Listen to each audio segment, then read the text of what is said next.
it's Megan. Welcome back to Wolterman Homestead. We still have some baby chicks over here, so if you hear some chirping, that's what it is.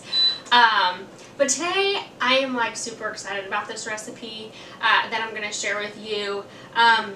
You know, I'm young, okay? And I get a lot of you guys that I've made friends with. You guys are all like, oh yeah, young, happy homesteaders.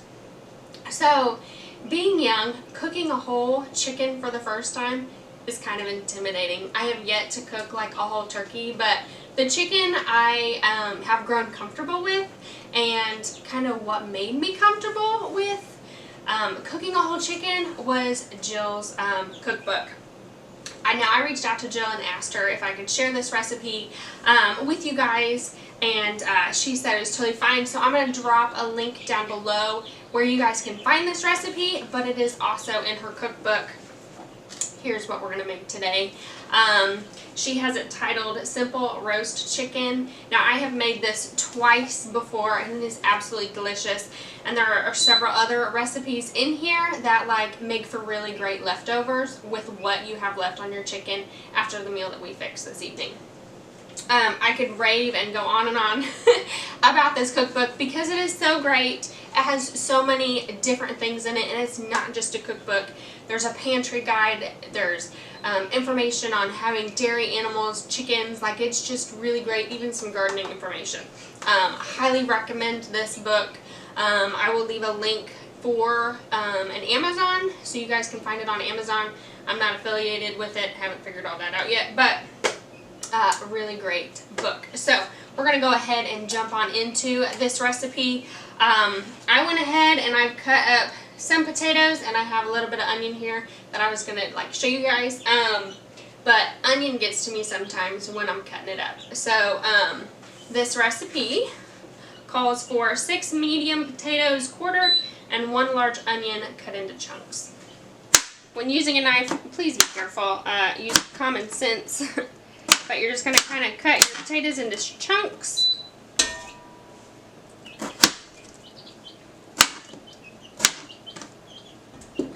Oops. And then cut your onion into chunks as well.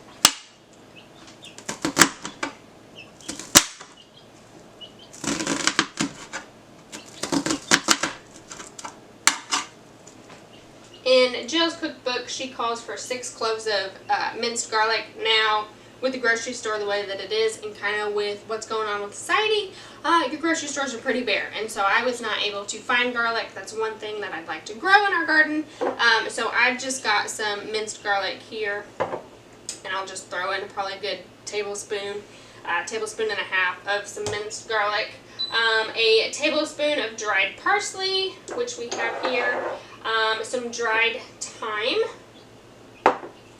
and then dried sage and dried tarragon I do not have, so I'm going to throw in some rosemary and some mammer jam, and then I might even throw in some oregano just to add some flavor, just to add the extra flavor to those ingredients that I don't have. And then you've got a tablespoon of salt, your whole chicken, 2 tablespoons of olive oil, and then your potatoes and onions. So it's relatively really simple. And then we've got our chicken. So we'll go ahead and combine all these ingredients and make our rub and get our chicken in the oven. You can go ahead and preheat your oven if you'd like to 350 degrees. So we've got our big helping of garlic.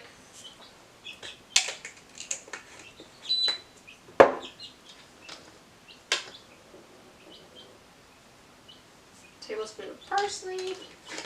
If you want to be specific and measure it out, you totally can do that, but to me it's like a whole chicken, and whatever leftovers I have in this pot, I'm going to make a bone broth. So I'm not really worried about overusing spices because it will just season and make our bone broth a little bit better.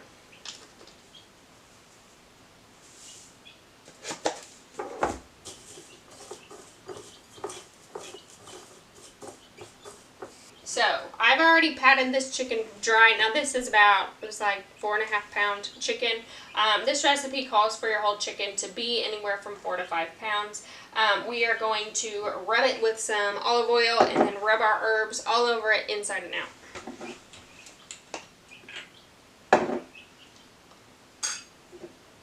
sure you got clean hands before you do all of this.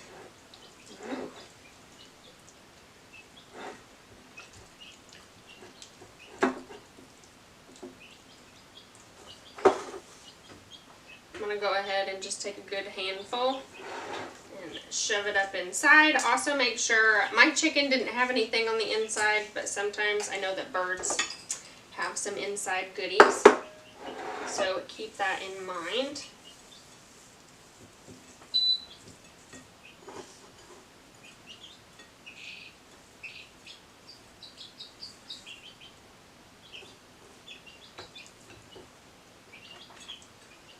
Lift our bird up, and I'm really excited. This was a store-bought chicken, but our meat birds should be here in a couple of weeks, and then we will be having our own home-raised chicken. Really excited about that. Alright, you can see we've got our potatoes and our onions. I'm going to try and move them a little bit to the side. Now I've got a big cast iron Dutch pan here. So we're going to start our chicken breast side down. I'm going to dump all this extra seasoning on this plate. And then make sure I get all the seasoning here too.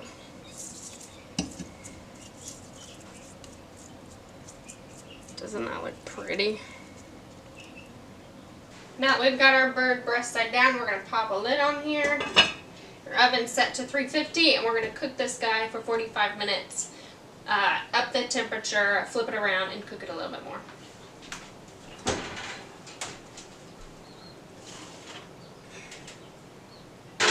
We are back. It's been 45 minutes, so we are going to increase the oven temperature to 400, and then we're going to pop this guy out.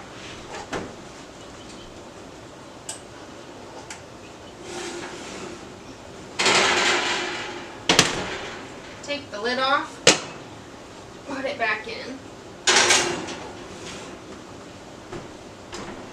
and then we're going to cook it another 20 minutes. But 20 minutes is up, we're going to take the whole thing out of the oven.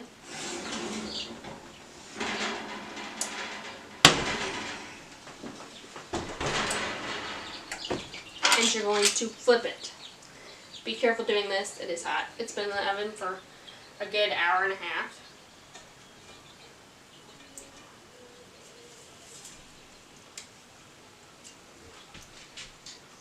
Sure, there are lots of different ways to do this.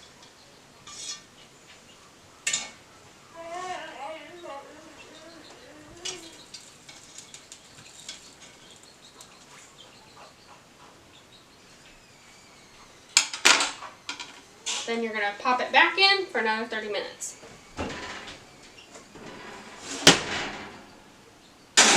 That last 30 minutes is up, so we're going to pull this out and look at it real quick.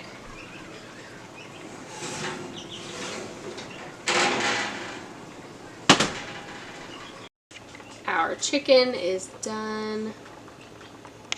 Our chicken is done. It looks really good. Now, you want to make sure you cook your chicken all the way through. So take a thermometer and poke into your chicken and make sure like the thickest part of your chicken is like 165 degrees. Just make sure you cook your chicken all the way. But I went ahead and I broiled it, so I put it a little bit lower in the stove and put it on a low broil for about 4 or 5 minutes and gave it that crispy skin texture. And then I've got some potatoes cooking and some green beans, and I'm going to fix some gravy. So it sounds like a really good dinner. So we just got finished eating dinner. It was absolutely delicious. Typically, you know, if you've watched our videos long enough, I'll end it and share the plate. Yeah, I sat down and wolfed it, and then after I ate my whole plate of food, I realized I didn't finish the video. So I will share a picture that I took that I'm going to be posting on our Instagram today. That way, you guys can kind of see what it ended up looking like. As I said early on in this video, this recipe was taken from the Prairie Homestead Cookbook. Love this cookbook. highly recommend this cookbook. But Jill Winger also has a YouTube channel, which I shared earlier in this video. I will leave a link down below also, so you can find it in the description. And she also has a really great Facebook group. There's a lot of members in it, so it's all sorts of different recipe ideas, pictures, experiences. It's just a really great group. Every Wednesday, Jill or her managing assistant, Michelle, they will do a live. I want to say it's like 10 a.m. I think it's their time. But like, it's just a really great group. So I will leave a link down in this description so you guys can go check that out as well. But as always, guys, thanks for joining us here at the Wolterman Homestead. Take care and God bless.